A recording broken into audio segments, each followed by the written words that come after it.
والقمر الذي لم يلد ولم يولد ولم يكن له كفوا أحد ليس كمثله شيء وهو السميع البصير. اللهم صل وسلم على سيدنا وحبيبنا وشفيعنا وقرة أعيننا سيدنا ومولانا محمد صلى الله عليه وسلم وعلى آله وأصحابه ومن تبعهم بإحسان إلى يوم الدين. قال سبحانك لا علم لنا إلا ما علمتنا إنك أنت العليم الحكيم. قال رب اشرح لي صدري ويسر لي أمري واحلل عقدة من لساني يفقهوا قولي. Alhamdulillah, bersyukur kepada Allah Subhanahu wa taala dengan pahala yang dapat sama kita berkumpul pada malam ini. Mudah-mudahan Allah Subhanahu wa taala memberkati dan merahmati kita semua insyaallah. Yang dirahmati Tuan Pengurusi Yayasan BTK Imam dan sejak hadirin hadirat muslimin muslimat yang dirahmati Allah Subhanahu wa taala sekalian. Assalamualaikum warahmatullahi wabarakatuh. Hadirin hadirat muslimin muslimat yang dirahmati Allah Taala sekalian, insya-Allah tersambung masih lagi, yakni berkenaan dengan akidah ahli sunnah wal jamaah. Maka sabda Nabi sallallahu alaihi wasallam, riwayat Al-Bukhari, kitab Fathul Bari,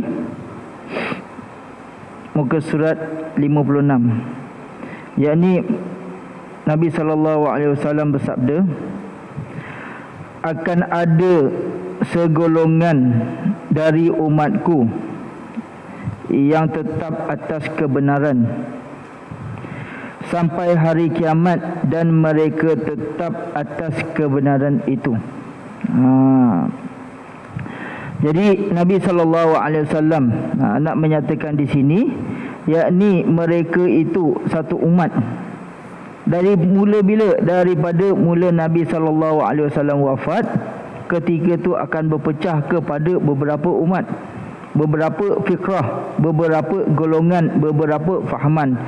Hanya saja yang satu ialah yang sampai kiamat, yang duduk landasan yang betul, yang duduk landasan kebenaran, ialah mereka yang berpegang kepada ahlul sunnah wal jamaah.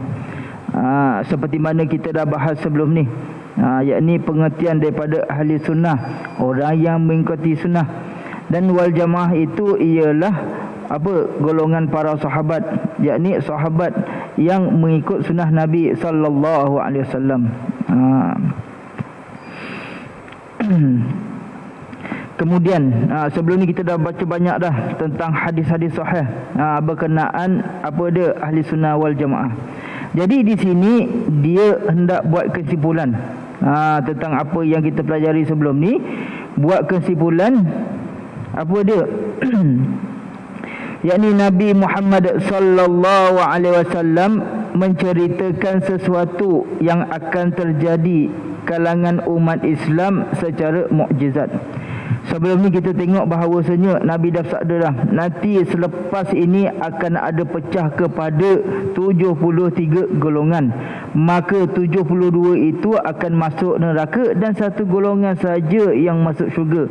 Maka tanya para sahabat kepada Nabi, siapakah satu golongan tu? Yakni ahli sunnah wal jamaah, yakni mereka yang mengikuti sunnahku dan para sahabatku. Jadi daripada hadis Nabi, daripada Al-Quranul Karim, menceritakan oleh Nabi sallallahu alaihi wasallam benda yang akan berlaku yang ke depan. Itu ialah tanda mukjizat Nabi sallallahu alaihi wasallam. Sebagai contoh sebagai contoh, iza jaa nasrullahi wal fath, akan datang kepada kamu apa? Pembukaan. Yakni berkenaan dengan Fathul Mekah. Ayat ini diturunkan pada tahun 6 Hijrah. Padahal Fathul Mekah terjadi pada tahun 8 Hijrah. Makna kata apa? Tuhan dah bagi tahu dah nanti akan datang pertolongan kepada kamu. Apa dia pertolongan? Yakni pembukaan kota Mekah. Wa ra'aitana sayadkhuluna fi dinillahi afwajah. Maka di situ nanti akan bondong-bondonglah orang masuk apa? Masuk agama ni. Agama Islam. Padahal benda tu tak berlaku lagi. Sebagai contoh, ayat tu turun dalam 6 Hijrah, maka benda tu terjadi daripada 8 Hijrah. Mana kata benda yang akan datang diceritakan waktu hari itu. Begitu juga dengan Nabi SAW. Cerita apa? Cerita berkenaan pahaman-pahaman, pecahan-pecahan, i'tiqad ataupun nabi-nabi palsu pada zaman Nabi waktu hidup lagi, menceritakan akan masa yang akan datang. Itu dinamakan sebagai mukjizat. Sama juga Allah Subhanahu wa taala berfirman, inna a'tainaka al-kautsar. Jadi inna, sesungguhnya kami, Allah Taala dia guna apa?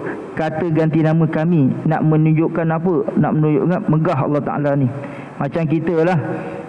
Kalau kata aku tak takut kepada kamu, jadi tak berapa berani. Tapi kalau belakang kita ada ramai, kami tak takut dengan kamu, baru rasa kuat sikit. Begitu juga Allah Subhanahu wa taala menggunakan kataan kami, inna a'tainaka. Sesungguhnya kami a'tainaka, memberi kepada kamu, memberi nikmat kepada kamu al-kautsar. Al-kautsar jamak daripada katsir, banyak. Di antara salah satu Allah Ta'ala bagi nikmat kepada Nabi SAW ialah Al-Quran. Al-Quran tu sendiri mukjizat.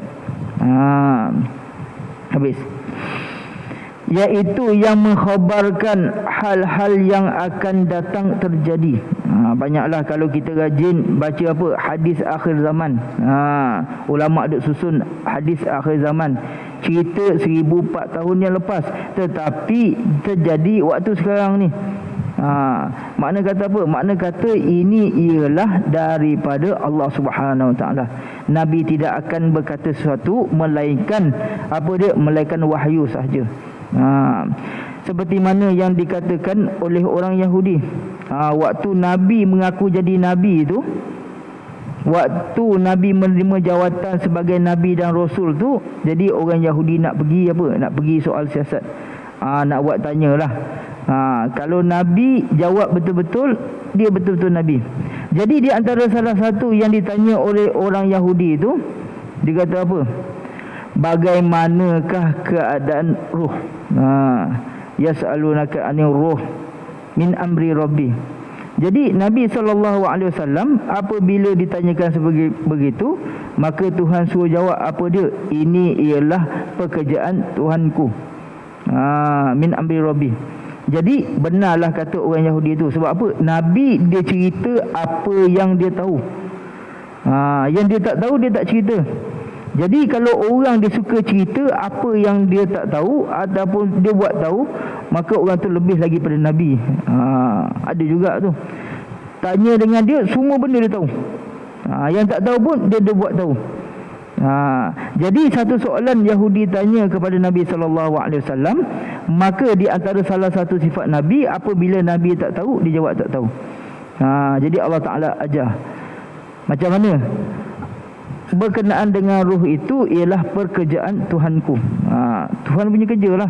Bukan kita pandai-pandai sendiri nak apa, nak ambil alih kerja Tuhan. Habis. Kemudian pula sesudah Nabi wafat akan timbul perselisihan faham yang banyak, sampai 73 fahaman, yakni 73 i'tiqad. Nanti kita akan bahaskan satu-satu tiap-tiap pecahan dia. Kita bahas untuk apa? Untuk nak bagi kita jangan keliru, jangan bagi kita ikut i'tiqad dia. Sebab apa? Dalam masa sekarang ni bahaya. Jadi setengah golongan tu, yakni dipanggil golongan mujassimah, yang menjisimkan Tuhan. Yang kata apa? Tauhid itu tak berapa nak ni. Dia tak penting tauhid, yang penting apa dia? Baca Quran dengan lagu, dengan taranum. Ni kepulauan ni. Baca Quran sedap, lepas tu dia pelikih. Baca tauhid, belajar tauhid, tapi baca Quran pun tak betul. Ni golongan ni ada. Golongan yang membid'ahkan orang. Jadi golongan-golongan ni dia akan masuk ke dalam masyarakat kita. Yang pertama, dia target orang tua. Dia target golongan yang tua dulu. Pakcik ni tak boleh buat ni bid'ah. Siap bagi apa? Bagi dalil. Kullu bid'atun dhalalah. Jadi apabila dia target kepada orang tua, maka mereka tu, kalau kita nak bantah dengan mereka pun kita tak terdaya. Makcik tak boleh buat macam ni, makcik tak boleh kata ni bid'ah. Jadi kalau makcik membid'ahkan orang dan sebagainya, takut apa? Takut akidah makcik lagi. Lepas tu makcik kata apa? Kamu tahu apa? Makcik ni tiap-tiap malam solat tahajud. Habis kita tak ada hujah. Makcik ni tiap-tiap hari sedekah. Sesat ke makcik? Hari-hari sembahyang, hari-hari buat tahajud. Padahal kita mengakui bahawasanya kalau akidah itu lari, akidah itu terpesong dan sebagainya, sia-sialah ibadah kita. Tak ada apa. Sebab apa? Akidah dah lari. Orang syirik tapi sembahyang, tapi apa? Tapi berzakat, puasa dan sebagainya, maka benda itu tidak diterima oleh Allah Subhanahu Wa Taala. Begitu juga dengan i'tikad pegangan kita. Jadi mereka ni menuju kepada orang-orang tua. Sebab mereka nak sesatkan daripada apa? Kalau orang kafir ataupun orang yang bukan Nabi dan agama, nak sesat orang yang duk selalu datang masjid surau ni payah. Jadi mereka guna apa? Golongan yang ni lah. Orang agama sendiri menyesatkan orang agama. Orang agama sendiri menyesatkan orang yang mengamalkan agama. Orang ni, itu bahaya. Sebab kalau dipanggil orang luar, tak tergugat. Tidak bergonjak akidah tu. Tetapi kalau orang agama sendiri, dia masuk dalam kancah agama, lepas tu dia kata apa?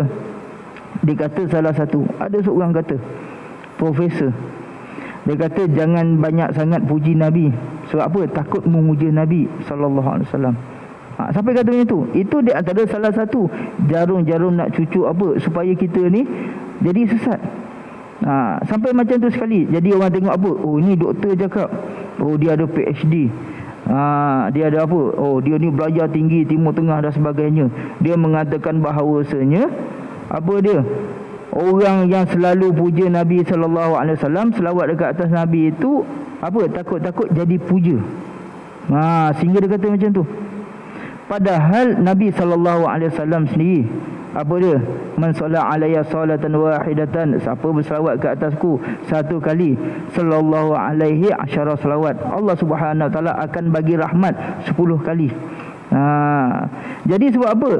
Allah Subhanahu Wa Taala dengan Nabi Muhammad itu ialah satu benda tidak boleh terpisah.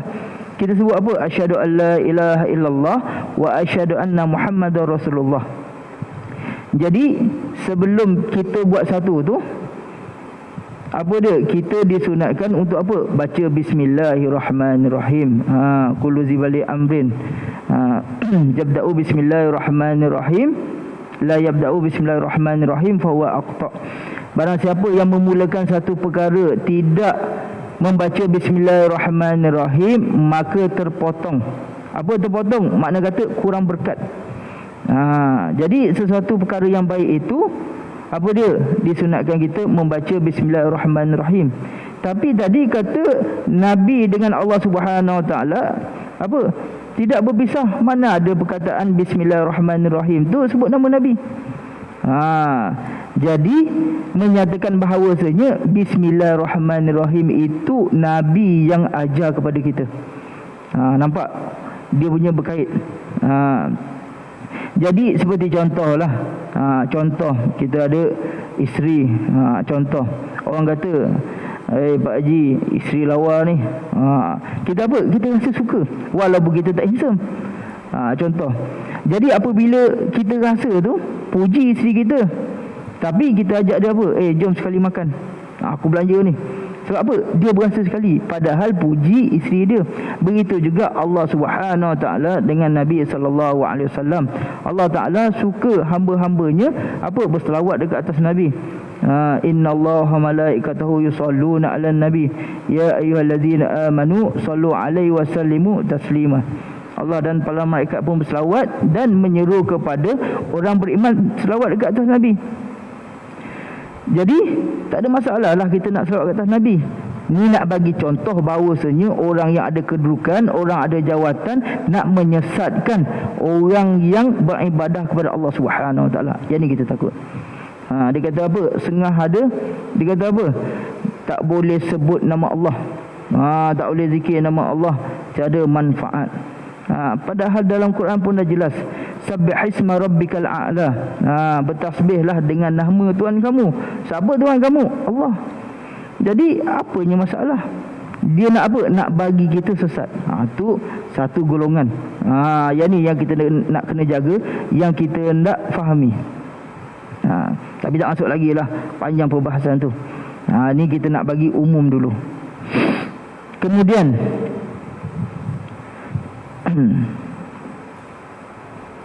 ada segolongan orang muda pada akhir zaman yang terlalu suka mengeluarkan dalil-dalil daripada Al-Quran. Tetapi keimanannya tidaklah meliputi kerongkongannya. Maksudnya apa? Ada nanti golongan muda. Tu Nabi dah sebut dah. Kita dah baca dah sebelum ni. Bahawasanya akhir zaman nanti Nabi sebut ada golongan muda. Bukan tua, golongan muda. Yang mana mereka itu membaca Al-Quran dan membaca hadis secara zahir. Kamu nak menafikan lagi bahawasanya Allah Ta'ala itu ada muka. Wa yabqa wajhu. Dan baki itu dan hanyalah tinggal wajhu zal jalali wal ikram. Hanya apa? Muka Tuhan. Dia terjemah muka tu dengan muka. Sebab apa? Sebab muka. Sebab apa? Dia ayat Quran dan hadis tu dia ambil secara apa? Secara zahir. Yang tu bahaya. Sebab apa? Pada zaman sahabat dulu, sahabat faham. Sahabat pun tak ada tanya, ya Rasulullah, apa Allah Ta'ala itu ada muka ke? Sebab apa? Turunnya satu ayat, laisa kamislihi syai'un, maka tidak akan menjadi satu. Sahabat dah faham dah.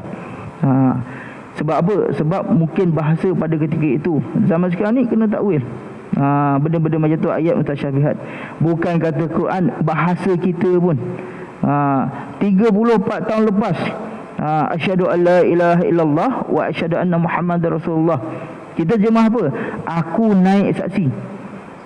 Nak naik pergi mana? Dulu sebut apa? Barang siapa pergi ke masjid. Sekarang tak boleh guna dah. Jadi yang pergi masjid tu siapa punya barang? Contoh. Sekarang ni guna apa? Sesiapa ke masjid. Kita punya bahasa Melayu pun daripada 30-40 tahun pun sudah apa? Sudah orang faham lain. Tu baru 30-40 tahun. Ini 1400 tahun.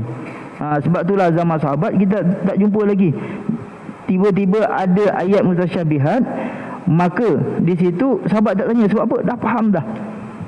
Tapi sekarang ni mereka menggunakan apa dia? Zahir ayat ni. Ni sebut tangan Tuhan. Ya Allah. Ni tangan Tuhan ni. Tuhan ada tangan tapi tak serupa dengan kita. Dia bagi apa? Letak dulu isbat dulu bahawasanya ada tangan tapi tak serupa. Padahal tidak ada seumpama, tak sama langsung dengan benda yang baru. Seperti mana kata Sayyidina Abu Bakar As-Siddiq. Sayyidina Abu Bakar As-Siddiq ni dia kata apa? Al-ajzu an idraki al-idraki idrakun. Maka siapa yang lemah untuk apa? Untuk mengetahui Allah Subhanahu Wa Taala, ia telah mampu untuk apa? Untuk mengetahui Allah Subhanahu Wa Taala. Wal habsu, siapa yang membahaskan zatihi, yakni zatnya, zat Allah Subhanahu Wa Taala, kufrun, orang tu kufur, wa syirkun, dan orang tu syirik, kata Sayyidina Abu Bakar. Jadi zat-zat Allah Subhanahu Wa Taala ni bukannya untuk kita fikir. Kalau kita fikir 1000 tahun, 2000 tahun, 20,000 tahun pun tidak akan jumpa, kerana Allah Subhanahu Wa Taala itu tidak serupa dengan benda yang baharu. Jadi kalau kita fikir itu jadi apa? Takut-takut jadi kufur dan syirik kepada Allah Subhanahu Wa Taala. Jadi memadailah kita mengenal dengan apa sifat-sifat Allah Subhanahu Wa Taala, nama-nama Allah Subhanahu Wa Taala, menyebabkan kita apa ada jatuh cinta kepada Allah Subhanahu Wa Taala. Memadailah, itulah menyatakan kemampuan kita. Bukannya kita nak fikir sampai apa, sampai nak zat Allah Subhanahu Wa Taala macam mana dan sebagainya. Kadang-kadang fikir macam tu pun boleh jadi gila. Kemudian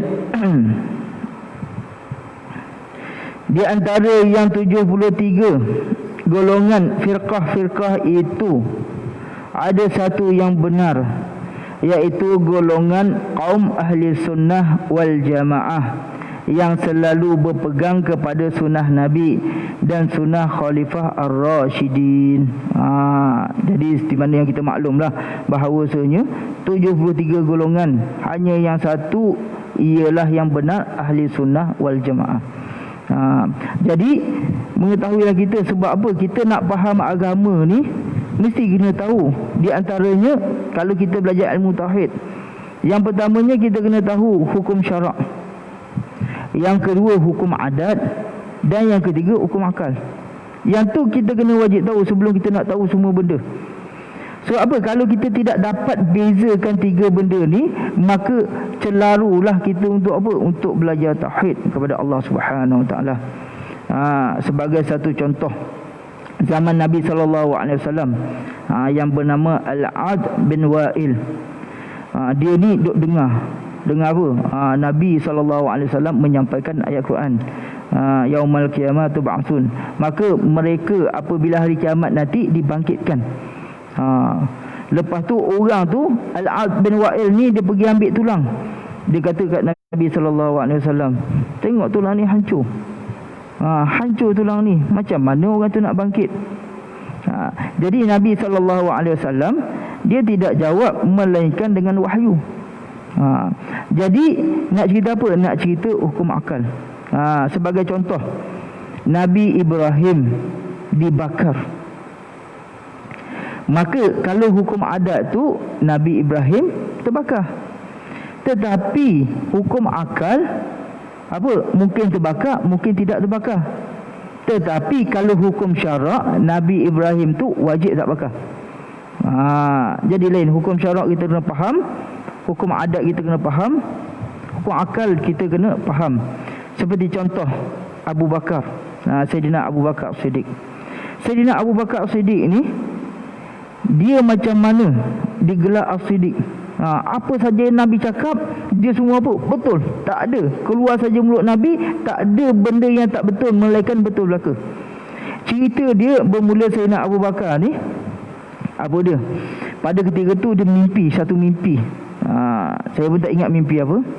Tetapi dia nak menterjemahkan apa yang mimpi itu. Sebab apa? Banyak kali dah. Ini menandakan satu alamat. Jadi oleh kerana dia mimpi itu, dia pergi kat Syam, Abu Bakar Siddiq, belah-belah Syria dan sebagainya lah. Dalam perjalanan masa yang panjang, berhari-hari, jumpalah seorang rahib Kristian Nasrani. Dekat mana? Dekat Syam tu. Ni cerita Abu Bakar yang nak masuk Islam. Sebab apa digelar Siddiq.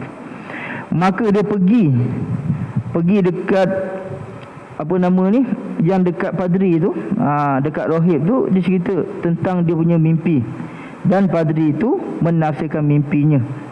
Dia kata, kamu ni akan jadi pembesar di dalam Islam. Jadi orang besar dalam Islam selepas Nabi SAW.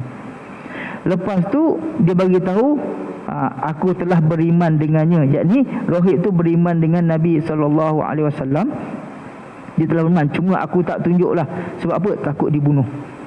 Jadi dia baliklah ke kota Mekah. Apabila dia balik ke kota Mekah tu, dia sentiasa tengok Nabi. Sebab apa? Nabi tu dah Rasul, dia tak masuk Islam lagi. Duk tengok Nabi, petang-petang duk tengok Nabi, duk ngintai dan sebagainya. Nak apa? Nak bagi tahu bahawasanya dia ni benar-benar Nabi.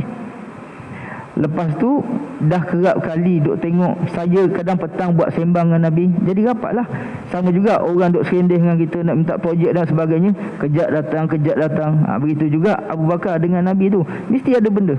Kejap datang, kejap tengok, kejap tegur, kejap sembang. Hari-hari seolah begitu.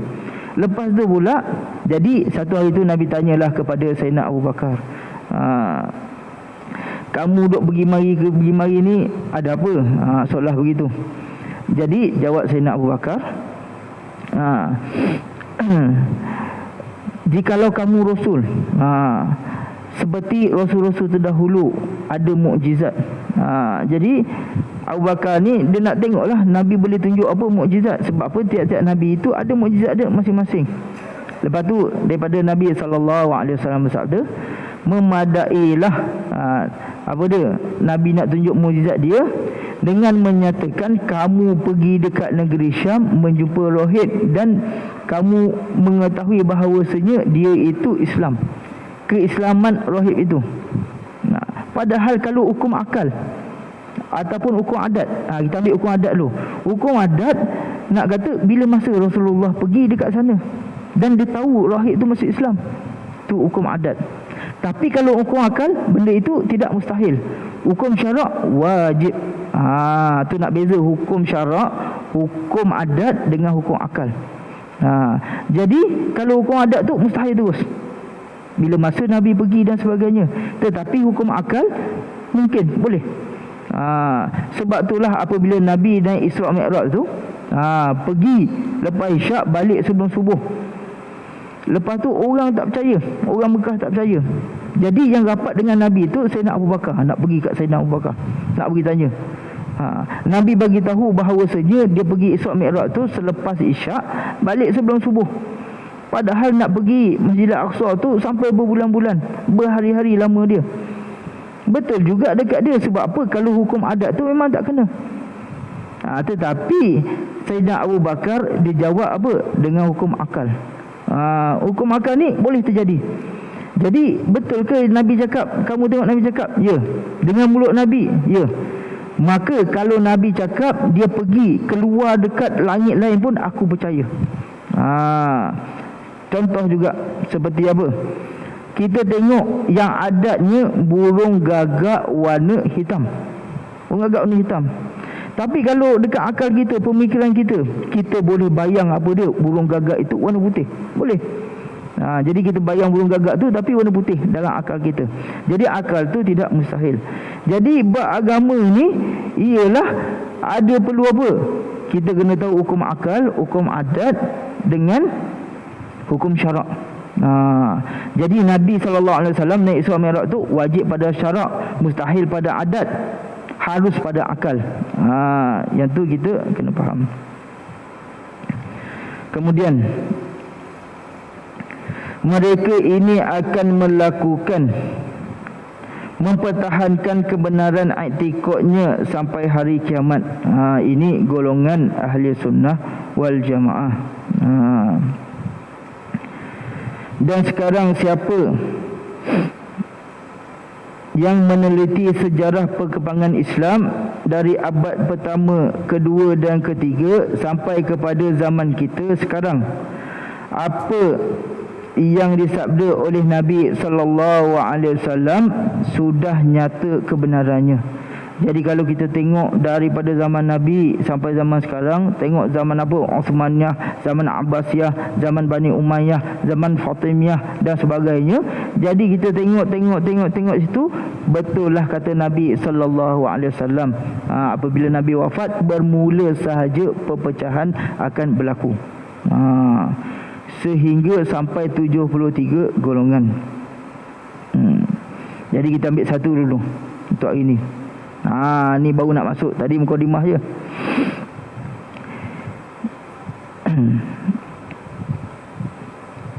Yakni kaum Syiah, kaum yang berlebihan memuja Sayyidina Ali karamallahu wajhah.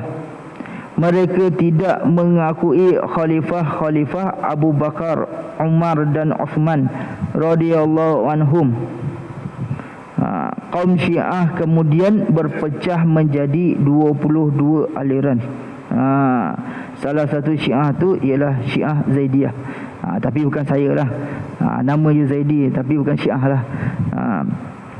Jadi Syiah ni ialah di antara mereka, pegangan mereka itu ialah apa dia? Mengingkari para sahabat. Padahal hadis yang kita baca sebelum ni, orang yang termasuk apa dia ahli sunnah wal jamaah itu termasuk mereka yang ikut sunnah Nabi dan para sahabat. Maka apabila mereka ini mengingkari para sahabat, maka ia tergelincir daripada pegangan akidah ahli sunnah wal jamaah yang dijamin oleh Nabi SAW tidak sesat dan masuk syurga. Jadi tergelincir. Perbuatan sembahyang, buat haji, zakat, buat benda baik, tapi akidah tergelincir. Yang tu yang bahaya tu. Buat semua sama tetapi apa dia, firqah dengan akidah tu tergelincir, maka sia-sialah perbuatan itu. Kenapa? Kerana dia tidak dijamin oleh Nabi SAW kebenaran dan tidak akan masuk syurga Allah Subhanahu Wa Taala.